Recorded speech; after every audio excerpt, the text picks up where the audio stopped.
21장 1절에서 4절 말씀 보겠습니다. 또 내가 새하늘과 새 땅을 보니 처음 하늘과 처음 땅이 없어졌고 바다도 다시 있지 않더라. 또 내가 보매 거룩한 성 새 예루살렘이 하나님께로부터 하늘에서 내려오니 그 예비한 것이 신부가 남편을 위하여 단장한 것 같더라. 내가 들으니 보좌에서 큰 음성이 나서 가로되 보라 하나님의 장막이 사람들과 함께 있으며 하나님이 저희와 함께 거하시리니 저희는 하나님의 백성이 되고 하나님은 친히 저희와 함께 계셔서 모든 눈물을 그 눈에서 씻기시며 다시 사망이 없고 애통하는 것이나 고가는 것이나 아픈 것이 다시 있지 아니하리니 처음 것들이 다 지나갔습니다. 아멘. 하나님이 살아계신다는 거예요. 살아계신 하나님께서 사람과 함께 하겠다는 겁니다. 우리가 에덴의 동산을 올라가 보면은 에덴의 동산에서 아담과 하와의 이야기가 쭉 나오잖아요.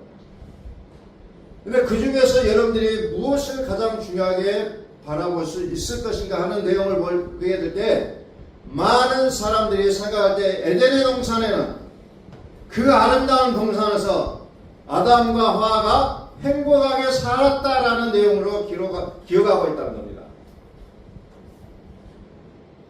그러나 그보다 더 중요한 내용이 뭐가 있을까 생각해 보니까 하나님이 그들과 함께 사셨다는 얘기예요. 하나님이 그들과 함께 살았다는 얘기입니다. 그런데 창세기 3장에 보면은 하나님께서 뭐 하셔요? 에덴의 동산에서 그들을 내쫓아버립니다. 왜? 그들이 하나님과 함께하는 그 삶을 부끄러워하게 생각하고 시작했다는 거죠. 선언할 때 하나님이 동산에서 그들을 만나려고 나타나셨음에도 불구하고 아담과 하와는 숨어버리잖아요. 왜? 자기들이 벗었음을 알고 숨어버렸다고 기록하고 있다는 거죠. 그전에는 벗었다는 것을 인지하지 못했다는 겁니다. 그러면서 인간에게 찾아온 것 중에 가장 먼저 찾아온 게 뭐예요? 가장 먼저 찾아온 게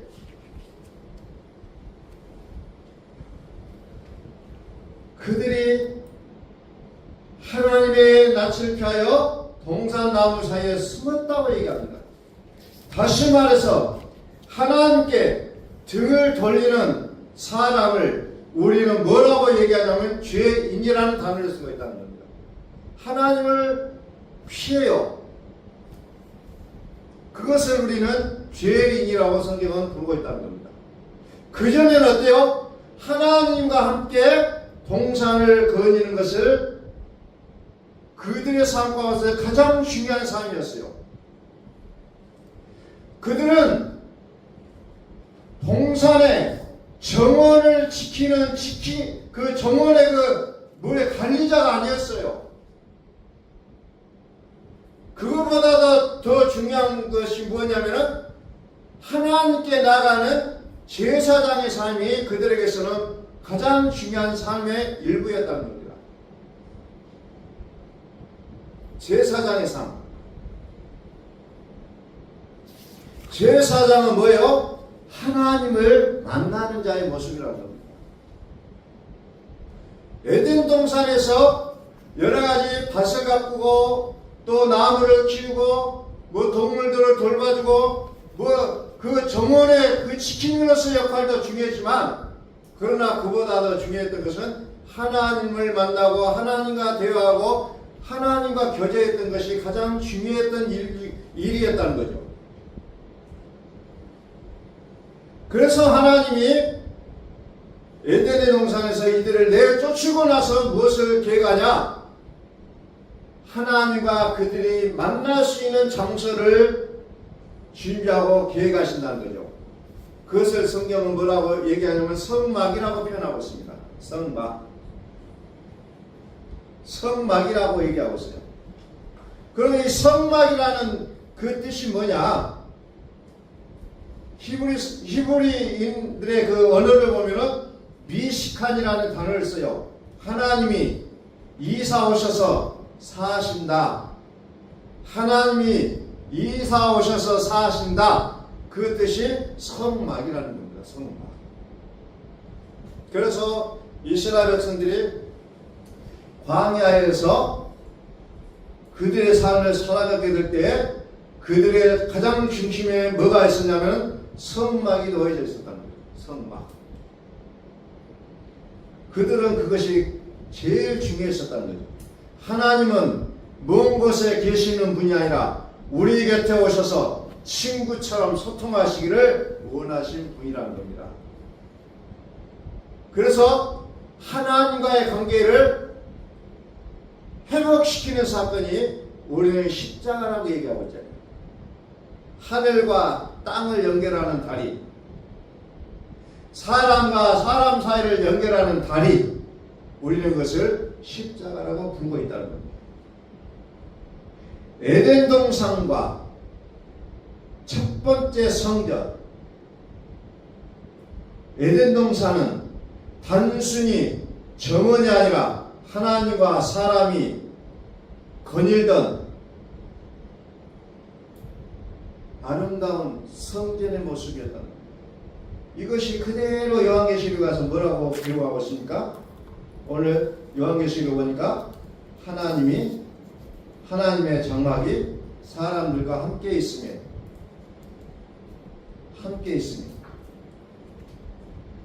새 하늘과 새 땅을 보니 처음 하늘과 처음 땅이 없어졌고 바다도 다시 있지 않다. 또 내가 보매 거룩한 성 새 예루살렘이 하나님께로부터 하늘에서 내려오니 그 예비한 것이 신부가 남편을 위하여 단장한 것 같더라. 새 예루살렘이 하나님께로부터 하늘에서 내려온다는 거죠.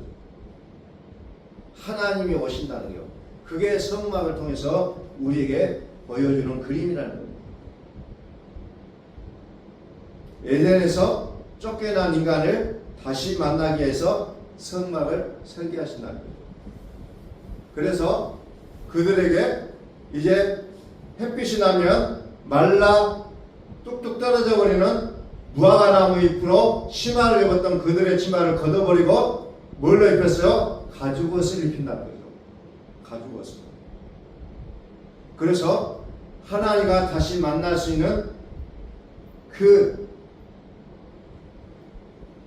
다시 만날 그 길을 하나님 미리 설계를 하고 있는 내용을 우리는 볼 수가 있다는 겁니다. 그래서 성막이라는 것이 어떻게 만들어졌습니까? 성막을 문을 열고 딱 들어가면 뭐가 나와요? 번제단이 나온다는 거죠. 번제단은 뭐 하는 것이에요? 나를 대신하여 짐승에게 안수하여 나의 죄를 거기에 덮어 씌워서 피를 흘리게 하는 그런 짐승을 잡는 그 단이 번제단이라는 거죠. 번제단. 피를 통해 하나님께 나아간다라는 겁니다. 자격이 있는 것이 아니고 피를 통해서 하나님 앞에 나아간다라는 부분을 이제 얘기하고 있다. 마치 가죽옷을 그들에게 입혀주었던 것처럼 가죽옷을 입히기까지는 짐승의 피가 흘러야 된다는 겁니다. 짐승의 피가 흘러야 돼요. 다시 말해서 하나님과 만나기 위해서는 뭐가 가장 우선적으로 있냐? 피의 값이 지불이 돼야 된다는 것을 미리 얘기하고 있다는 겁니다. 그러면서 무엇을 해요? 물두명이 나와요. 물두명. 요즘 같으면 무슨 말이에요? 세숫대라고 할 수 있죠. 손을 씻는 그릇이에요. 물로 씻음 받는 그 모습을 그려놓고 있다. 물로 씻는다. 씻김을 통해 이제 정결해지는 은혜를 여기서 얘기하고 있습니다. 그 다음에 나온 것이 양쪽으로 성소의 등대가 나와요. 진설병, 떡을 담아놓는 그릇이 나오고 분향단, 향을 피우는 그 향단이 나오고 있다는 거예요. 그런 부분들로 이제 성막이 만들어지고 있다는 겁니다. 그래서 성소의 모든 기구는 예수 그리스도를 가리키고 있다는 것으로 우리는 기억하고 있다는 겁니다. 그래서 하나님이 우리를 빛으로 비추시고 생명의 떡으로 먹이시면서 기도를 들으심으로 나타나는 그 모든 구조를 성막을 통해서 우리에게 다 가르쳐주고 있다는 겁니다. 성막을 통해서. 여러분들 그것을 이제 스마트폰에 찾으셔서 그 성막이 어떻게 만들어졌는지를 여러분들이 한번 그림으로 보시면 좋을 것 같아요. 보셔야 돼요. 그래서 문을 열고 들어가고 이런 부분들이 쭉 나와요. 그래서 그 안에도 이제 마지막에 성소와 지성소로 구분이 되어져 있다는 겁니다. 성소와 지성소. 지성소는 하나님을 만나는 장소라는 거죠. 율법이 고발하는 우리를 하나님의 보좌인 그 속죄소에서 피를 덮어주시는 그 복음의 그림을 거기서 설명해주고 있는 내용이 거기에 나오고 있다. 철저하게 그 내용을 예표를 하고 있다는 겁니다. 그런데 그 출입문은 하나밖에 없어요. 성막에 들어가는 출입문 딱 하나예요. 뭐 좌우로 있는 것도 아니고 지성소 저쪽으로 열려져 있는 것도 아니고 오직 한 길이에요. 다시 말해서 우리의 구원은 오직 예수 그리스도 한 분을 통하여서만 구원을 얻을 수 있다는 사실을 미리서부터 성막을 통해서 우리에게 말씀해주고 있는 내용이 거기에 나오고 있는 겁니다. 그래서 이것을 요한복음 1장 14절에서 뭐라고 기록하냐? 말씀이 육신이 되어 우리 가운데 거하심에 우리가 그 영광을 보니 아버지의 독생의 영광이요 은혜와 진리가 충만하더라. 말씀이 육신이 되어 우리 가운데 오셨다는 거예요. 구약에서는 성막을 통해서 하나님 우리 가운데 오셨지만 지금은 말씀이 육신이 되어 우리 가운데 오셨다는 것을 성경은 분명하게 우리에게 말씀해주고 있다. 그래서 성막은 창세기부터 요한계시록까지 계속해서 이어져서 하나의 무엇을 얘기합니까? 그 성을 보니 그 안에 성전이 없고 뭐가 있어요? 어린 양과 및 하나님만이 계시다는 것을 성경은 표현하고 있다는 겁니다. 철저히 그것을 얘기하고 있어요. 창세기부터 요한계시록까지. 하나님이 우리와 함께 하신다는 거예요. 그것만이 성경의 내용이 기록이 되어 있다는 거예요. 그거 하나를 해서.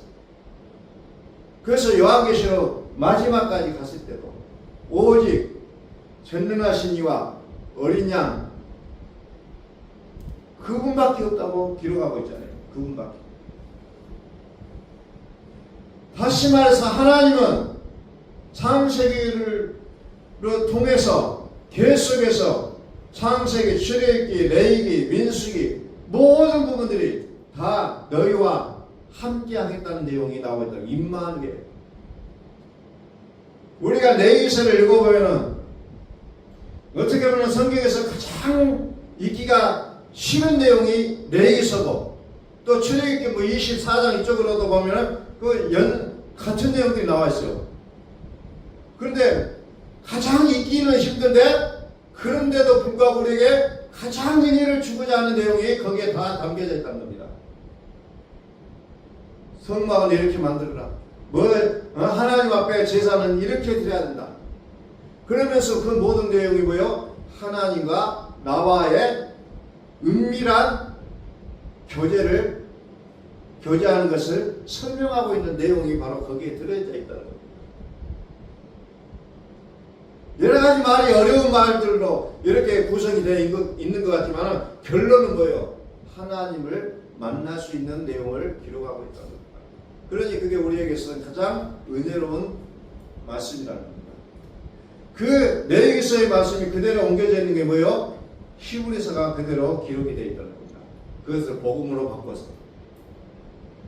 같은 내용이에요. 같은 내용으로 쭉 설명이 되고 있다는 겁니다.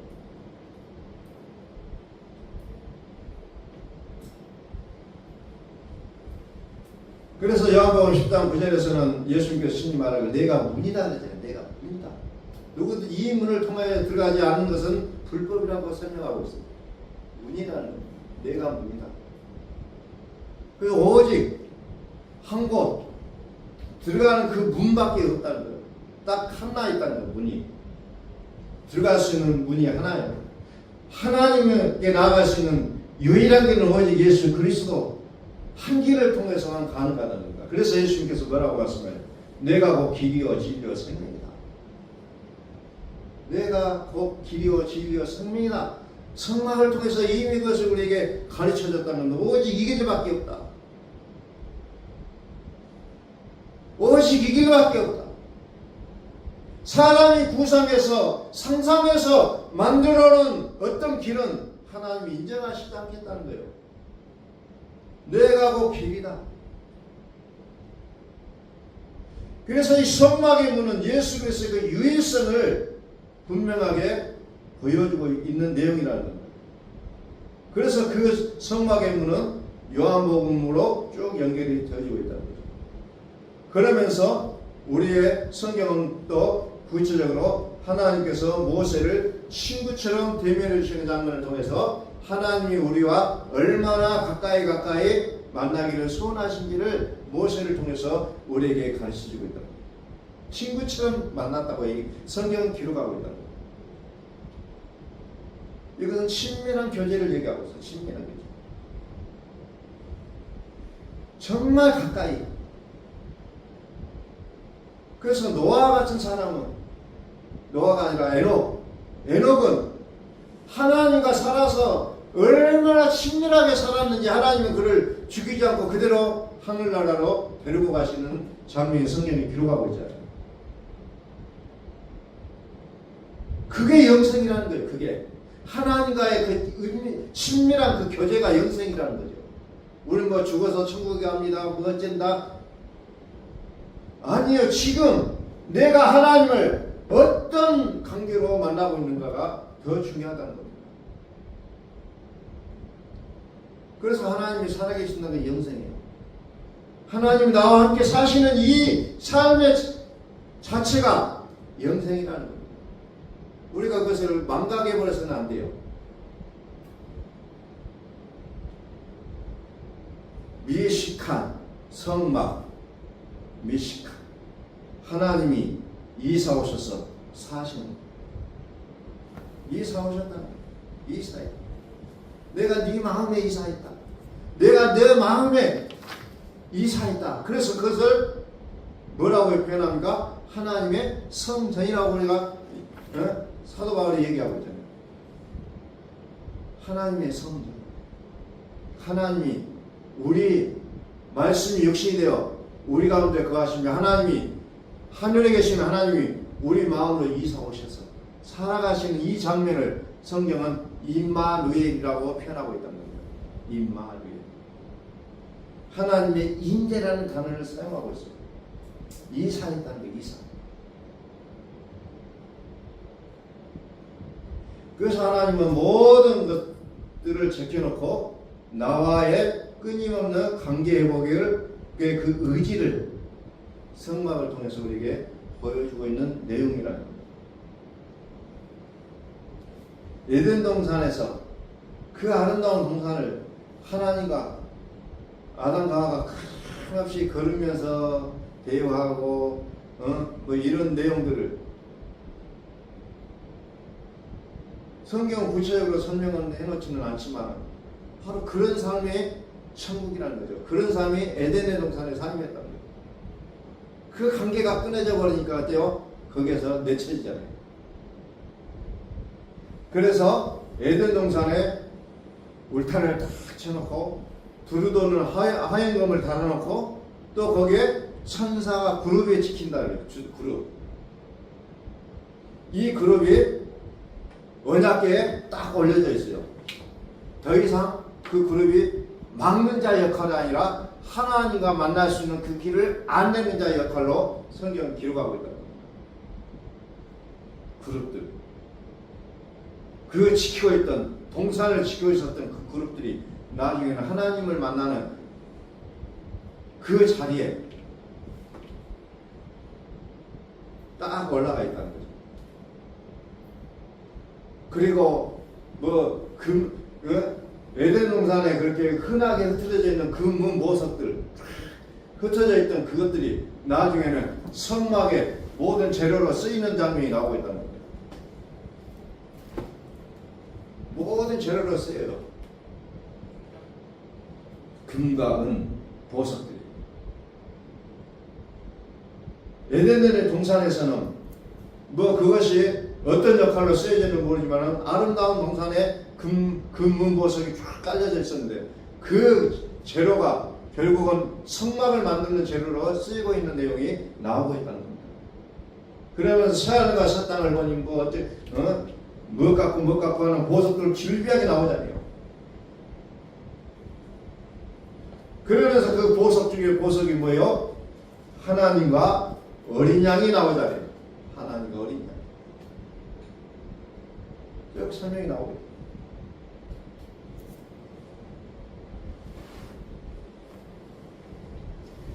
그래서 하나님은 에덴 동산에서부터 우리와 교제하기를 원하셨고, 에덴 동산에서 사람을 쫓아내면서도 우리와 교제하기를 간절히 염원하고 소망하고 꿈을 꾸시고 기대하시고 그런 모습들이 그려지고 있다는 겁니다. 그래서 우리는 얼마만큼 하나님과의 그 만남을 설레는 마음이 있느냐, 얼마만큼 나는 하나님을 만나고자 하는 그 기대감이 있느냐, 이것이 회복되어야 된다는 거죠.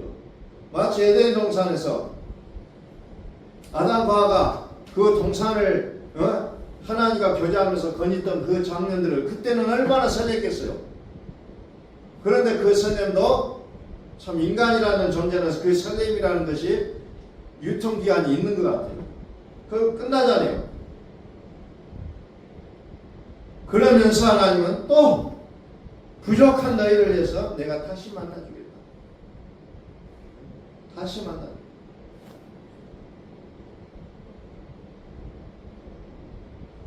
끊임없이 그것을 계획하시고 준비하시고 어떻게든지 우리를 만남의 장으로 끌어들이기 위해서 하나님은 그렇게 준비하셨다는 것을 성경은 우리에게 끊임없이 말씀하고 있다는 겁니다.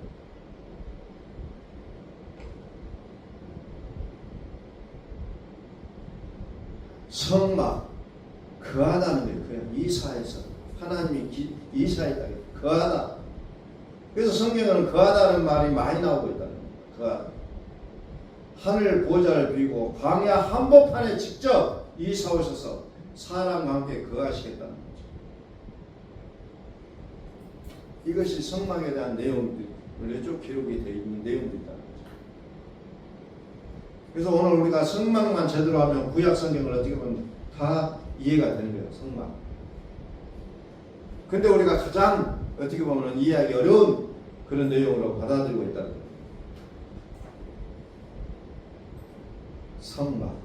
하나님이 이사 오셔서 사신. 그것을 우리 신약 성경으로 얘기하면 성전. 하나님의 성전. 하나님의 성전. 새 하늘과 새 땅. 새 하늘과 새 땅.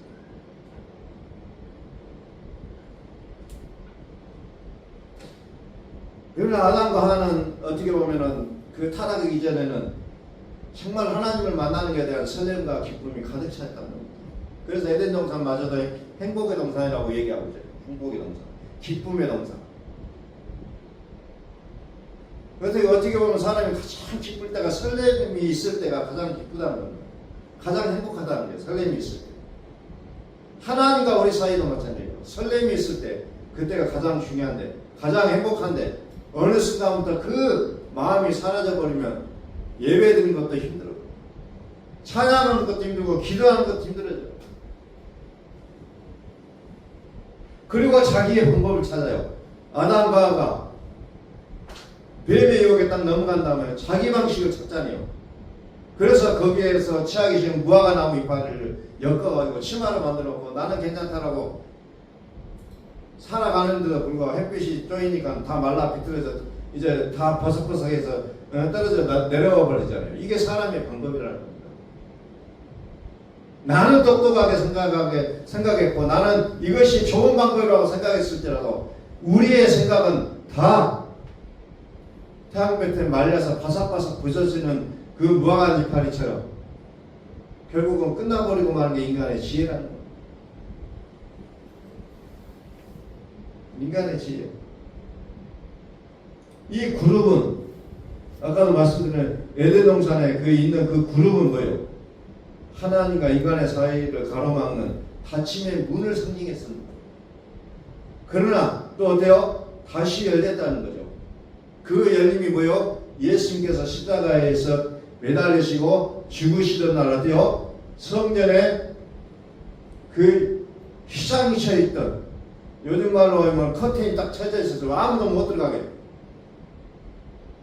그 휘장을 쫙 아래에서 위로 쫙 찢어져 버려요. 그리고 나서 다시 하나님께서 그 만남의 길을 여셨다는 겁니다. 우리 남한과 북한이 만나려면 어디 문이 열려요? 휴전선에 판문점의 문이 열려야 만날 수가 있잖아요. 하나님과 사람과의 만남이 이루어지려면 이 지키고 있는 그룹이 양옆으로 비켜서야 만날 수가 있다는 겁니다.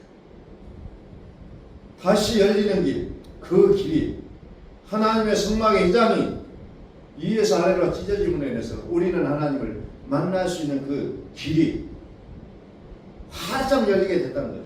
활짝.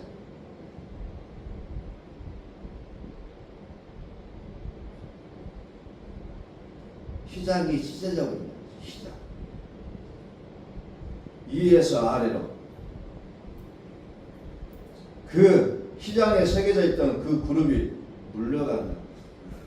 그래서 성경은 그것을 뭐라고 얘기합니까? 하나님께로 나아가는 새롭고 산 길이 활짝 열렸다, 이렇게 표현하고 있습니다. 새롭고 산 길이라고 얘기합니다. 그 길만을 통해서 만날 수가 있기 때문에 새롭고 산 길, 새롭고 산 길.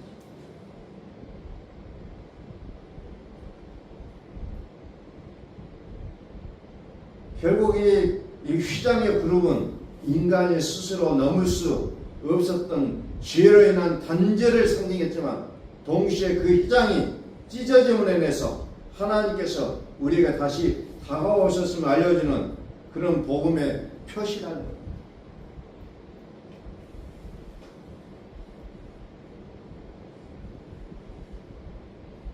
그래서 에덴 동산은 단순한 정원이 아니에요. 우리는 정원으로만 막 머릿속에 상상을 하잖아요. 에덴 동산은 정원이다. 정원. 그러나 그 정원을 넘어서서 하나님의 임재가 머무는 첫 번째 성전이었다는 것을 우리가 좀 기억하자는 거예요.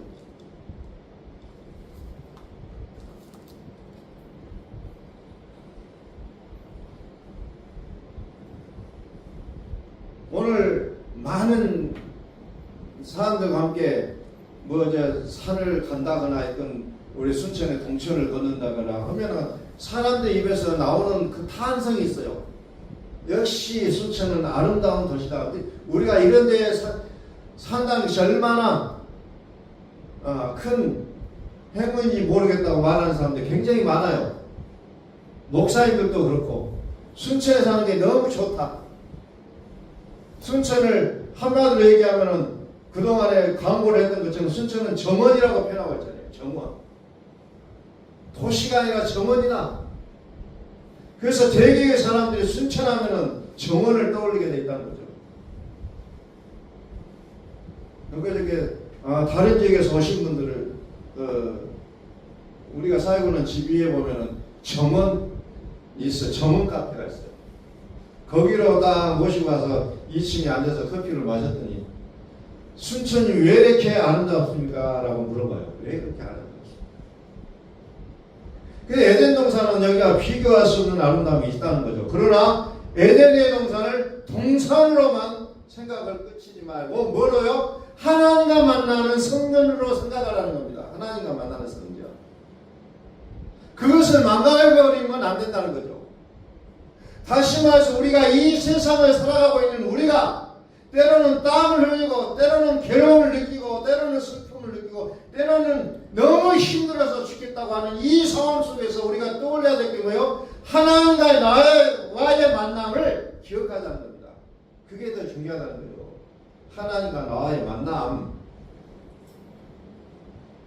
아무리 아름다워도 하나님이 없으면 그게 어떤 의미가 있어요? 아무리 내가 맛있는 걸 많이 먹고 뭔가 부유하게 산다 할지라도 하나님이 계시지 않으면 그 부유가 어떤 의미가 우리에게 될 수 있으는.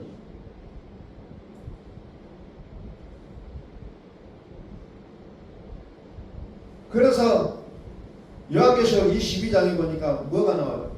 하나님이 우리 가운데 계시니까 어때요?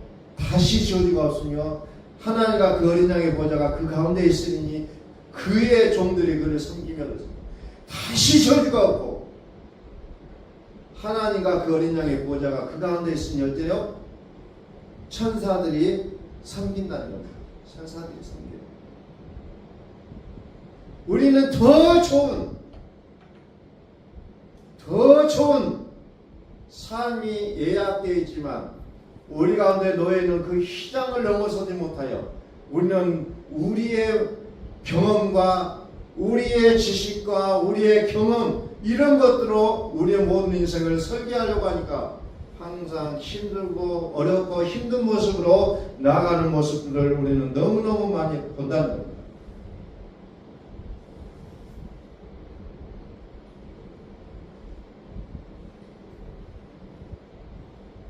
하나님과의 만남을 결국 그것이 우리에게 근본적인 행복의 요소가 되어 있다는 것을 성경은 우리에게 말씀하고 있습니다. 하나님의 그 의지, 우리와 함께 살고 싶어하는 그 의지, 하나님 우리와 함께 하시겠다는 그 의지. 그래서 예수님께서 십자가를 지시기 전에도 또 다른 보혜사를 너에게 보내주겠다. 그가 영원히 그가 우리를 떠나지도 아니하고 우리와 함께 사시겠다고 약속하고 계세요. 요한계시록은 바로 하나님 우리와 영원히 함께 사시겠다는 그 내용으로 기록이 되어 있다는 거예요.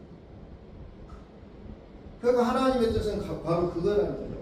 내가 너희와 함께 살겠다.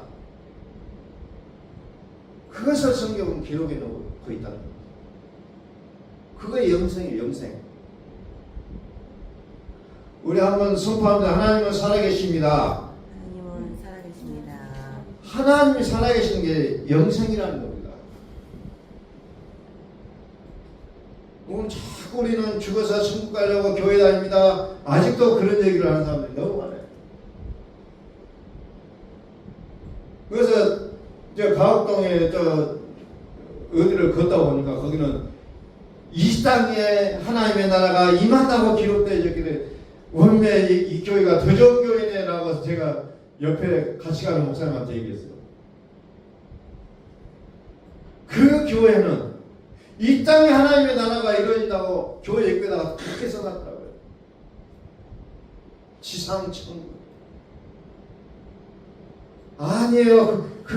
여기에 이루어진 것이 아니라 하나님이 나와 함께 하시는 그것이 천국이고 그것이 영생이고 그 이치는 사람이 여기 있다 저기 있다 말할 수가 없다는 겁니다.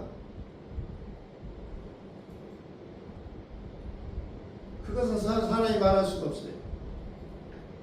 다만 하나님이 여기에 계시다면 그것이 천국인 줄로 믿으시길 바랍니다. 하나님 나와 함께 하신다면 하나님이 나와 함께 하신다면 그것이 천국. 그래서 성경은 에덴 동산부터 시작하여 성막을 주시고 성전을 지켜 하시고 그 다음에 성령을 우리에게 보내셔서 우리 마음 가운데 자리를 잡고 사시는 그 하나님의 우리를 향하여 함께 사시기를 소원하시는 그 하나님의 그 의지를 실현해 보이고 있는 내용들로 기록이 되어 있다는 것을 우리는 다시 한번 기억하시고 막 내가 성막을 막 해보여서 막 이것은 어쩌고 저것은 어쩌고 잘 모를지라도 내가 하는 것은 하나님이 나와 함께 사신다는 이 사실을 우리는 믿으시라는 겁니다. 이것은 믿으시라는 거예요. 하나님이 나와 함께 사신다. 우리는 그것을 믿으라는 거예요. 그게 우리에게 위로가 되고 우리에게 평안이 되고 그것이 우리에게 사실이라는 거예요.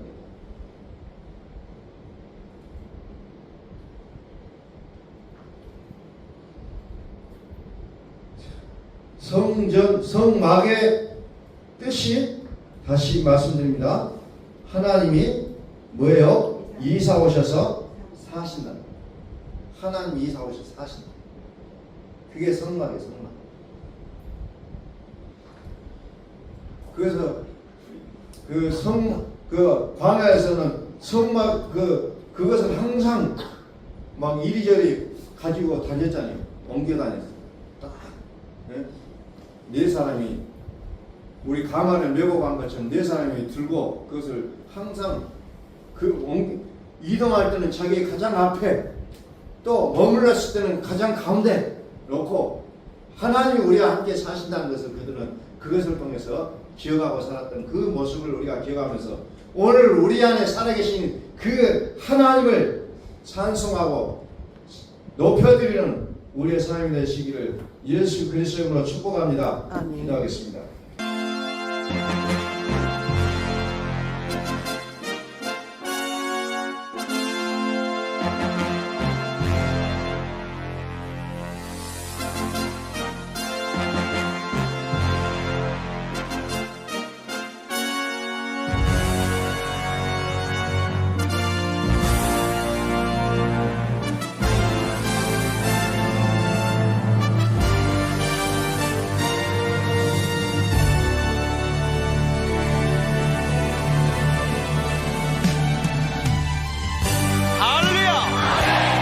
찬양하라 찬양하라 하나님을 찬양하라 우리 왕을 찬양하라 하나님은 온 땅의 왕이 되시며 열방을 지배하시니 그 이름을 선포합시다.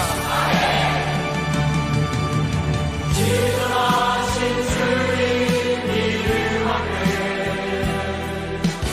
오늘 꿇고 나 경배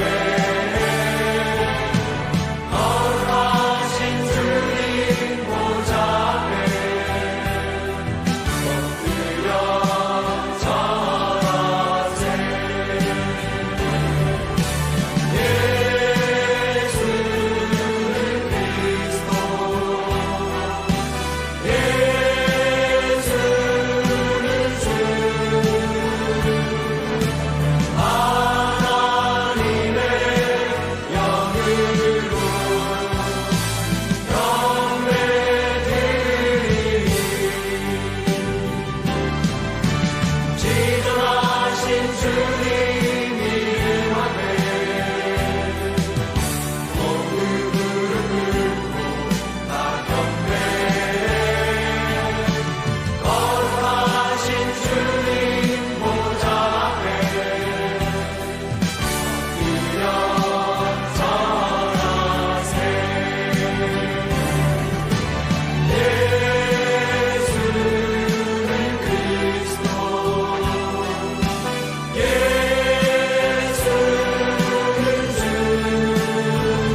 고백합시다.